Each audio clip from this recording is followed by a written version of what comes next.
By the way, a point that I want to clarify, that was, of course, West Virginia Republican John Racy's wife, who votes and presumably lives in Florida.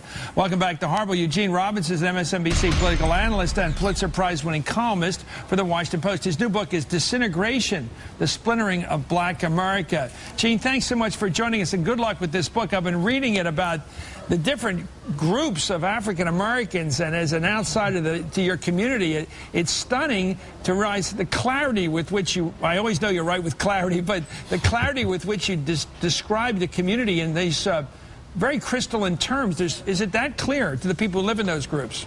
Well, I think it is. I mean, I did the book, Chris, because I thought we were talking about Black America as if it were a single entity, as if it were 40 or 50 years ago, when you could generalize in a way that you can't generalize now. And I just tried to survey the landscape as I saw it.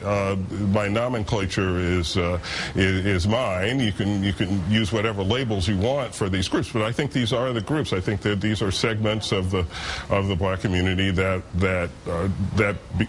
grow apart in many ways, or become more distinct as time goes on.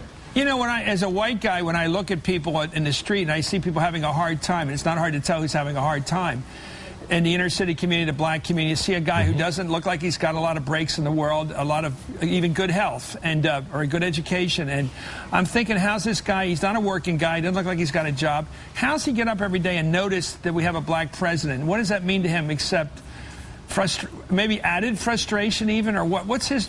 Can you speak for that guy and say what do you think based upon your reporting, what he's feeling?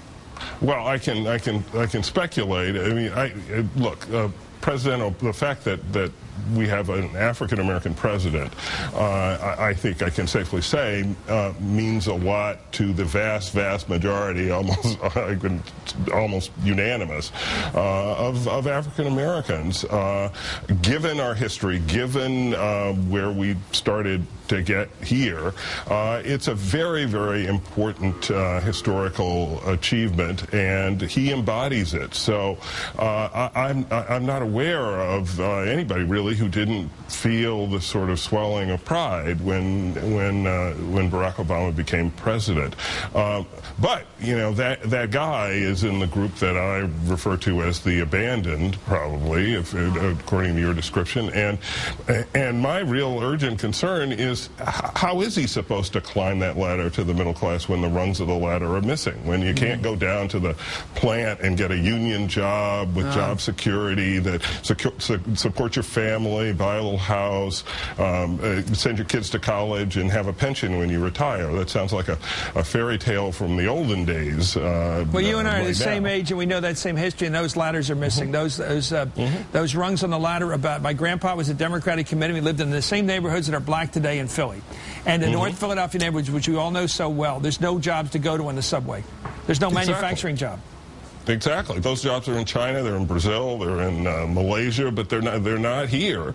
And so what's left is this concentration of multi-generational black poverty and dysfunction that we just kind of look past. Gene, let's keep talking about this in the months and years ahead. This is a hot story for every community, especially perhaps the African American community, but I think everybody. This whole question, why are the rungs on the ladder to get you to the middle class? Do we have to get them back in place? Thank you. Congratulations on your book, Disintegration, The Splintering of Black America.